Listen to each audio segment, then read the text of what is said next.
Prime minister का जो ये दौरा है, G7 को जो विजिट है, बहुत अहम है। इनकी पहली फॉरेन विजिट है ऑपरेशन सिंदूर के बाद। कई वर्ल्ड लीडर्स उत्सुक हो जानने को भारत की नई डॉक्ट्रिन जो अब हमारी हो गई है, टिट फॉर टैट प्लस, खास करके पाकिस्तान और आतंक को लेकर के।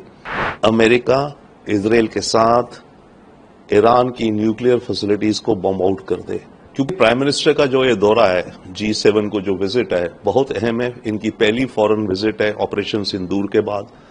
हो सकता है कई वर्ल्ड लीडर्स उत्सुक हो जानने को भारत की नई डॉक्ट्रिन जो अब हमारी हो गई है, टिट फॉर टैट प्लस, खास करके पाकिस्तान और आतंक को लेकर के।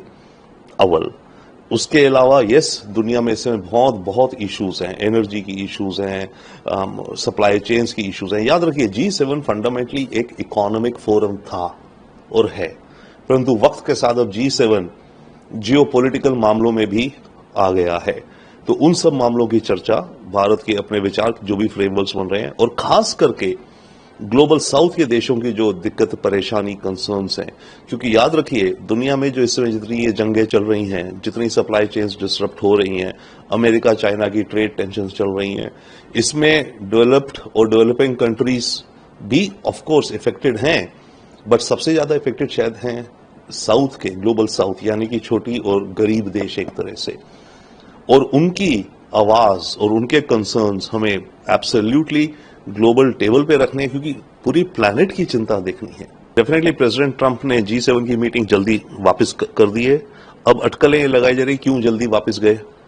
अब प्रेसिडेंट मैक्रोन ने कह दिया कि ये शायद ईरान और इजराइल का जो सीज फायर होना है, उसकी बातचीत के लिए गए हैं। ट्रंप कह रहे हैं, नहीं, मैं उससे भी कोई बड़ी बातचीत के लिए आया हूं वापस। अब उससे बड़ी क्या बातचीत हो सकती है मेरे नजरिए में? शायद एक डिसीजन। अब किस तरह वो डिसीजन जाएगा हम कह नहीं सकते, बट शायद ट्रंप को ये डिसीजन लेना पड़ रहा है जल्दी कि अमेरिका इजराइल के साथ ईरान की न्यूक्लियर फैसिलिटीज को बॉम्ब आउट कर दे। क्योंकि वो जो बॉम्ब हैं जो ईरान की न्यूक्लियर फैसिलिटी को उड़ा सकते हैं, वो अमेरिका के पास ही हैं, 15-15 टन के, और उतने बड़े एयरक्राफ्ट भी अमेरिका पे ही हैं उन 15 टन के बम को ले जाने के लिए, बंकर बस्टर्स को। इजराइल के पास है नहीं। इजराइल पुश कर रहा है अमेरिका को और कोशिश कर रहा है अमेरिका भी इस जंग में कूद जाए और वो बम गिरा के ईरान का न्यूक्लियर फैसिलिटी हमेशा के लिए खत्म कर दी जाए। ये एक बहुत बड़ा डिसीजन है अमेरिका के लिए कि अगर युद्ध में उसे शामिल होना है कि नहीं। तो ये शायद हो सकता है एक बड़ा मुद्दा जिस कारण ट्रंप जल्दी वापस आए।